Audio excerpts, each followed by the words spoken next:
घरच्या साहित्यात बनवायला एकदम साधी आणि सोपी अवघ्या 110 रुपयात बनणारी मलाईदार रबडी रेसिपी शेअर करणार आहे। चला तर मग रेसिपीकडे वळूया। रबडी बनवण्यासाठी जे पण भांडं घ्याल ते जाडबुडाचं आणि पसरट असलं पाहिजे। इथे आपण 2 टेबलस्पून पाणी घ्यायचं आहे। पाणी घेतल्याने दूध खालून लागत नाही। गॅस चालू करून घेतलंय। आता यामध्ये दूध ॲड करूया। इथे 2 लिटर दूध घेतलेलं आहे। ज्या दुधावर साई येते असं दूध रबडी बनवण्यासाठी घ्यायचंय। हे बघा, कढई मोठी घ्यायची आणि इथे एवढी अशी साईसाठी एवढी जागा राहिली पाहिजे, म्हणजे साय आली की साय अशी वर करायची। मी दाखवते पुढे।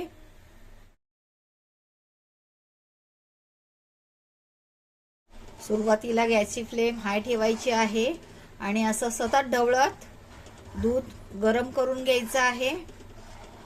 दुधाला एक उकळी आल्याच्या नंतर गॅसची फ्लेम कमी करायची आहे।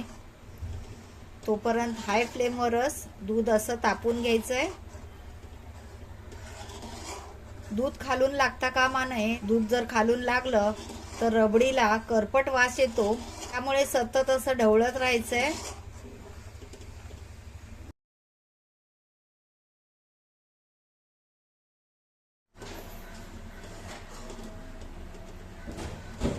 दुधाला आता उकळी आलेली आहे। आता गॅसची फ्लेम मीडियम करायची आणि मीडियम फ्लेमवर दूध आटवून घ्यायचंय, जेणेकरून दुधावर साय तयार होईल।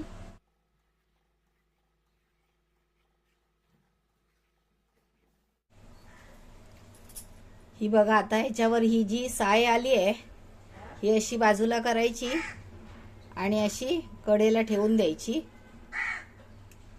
अशा प्रकारे ही साय तयार होते।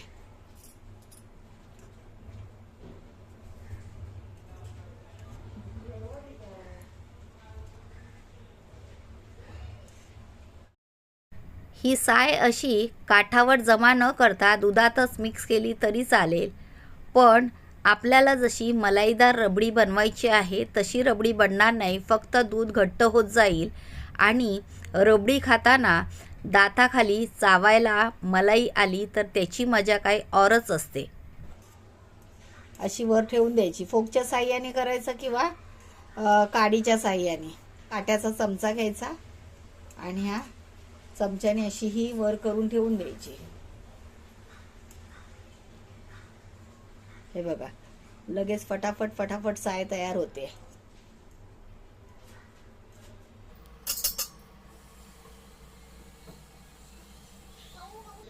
अशा प्रकारे ही सर्व साय जमा करायची आहे इकडे वरती काठावर।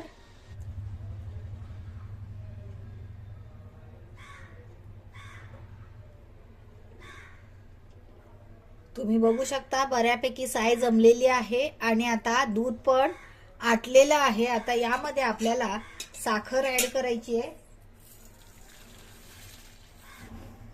आता ही बाजूला लागलेली पूर्ण साय या दुधामध्ये ऍड करायची आहे।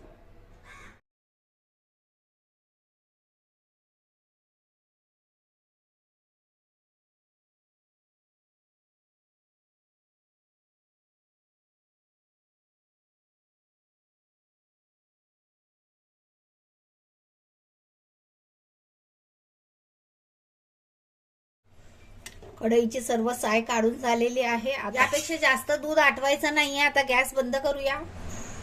यामध्ये आता थोडी वेलची पावडर ऍड करायची आणि आता हे गार व्हायला ठेवून देऊया। एवढं पातळ ठेवून द्यायचं, कारण काही गार झाल्याच्या नंतर ते घट्ट होतं। दूध आटून बघा कसा पिवळा रंग आलेला आहे। पूर्ण दूध आटवण्यासाठी मला इथे 1 तास लागलेला आहे। कमी जास्त वेळ लागू शकतो। जेव्हा आपण दूध ओतलं तेव्हा इथपर्यंत होतं। आता आटून बघा, पूर्ण निम्म दूध झालेलं आहे। आटून निम्म दूध करायचं आहे। बघा कसं मलाईदार रबडी तयार झालेली आहे।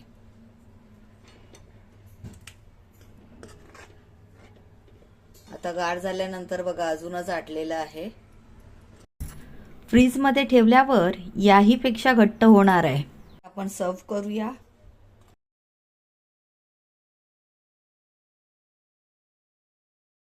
सजावटीसाठी वरून थोडे ड्रायफ्रुट्स टाकायचे आहेत.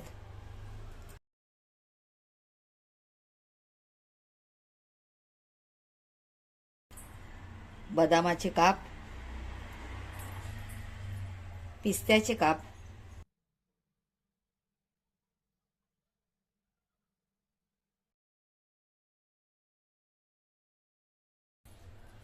आणि गुलाबाच्या पाकळ्या तुमच्याकडे असल्या तर टाका, नाही टाकलं तरी चालेल.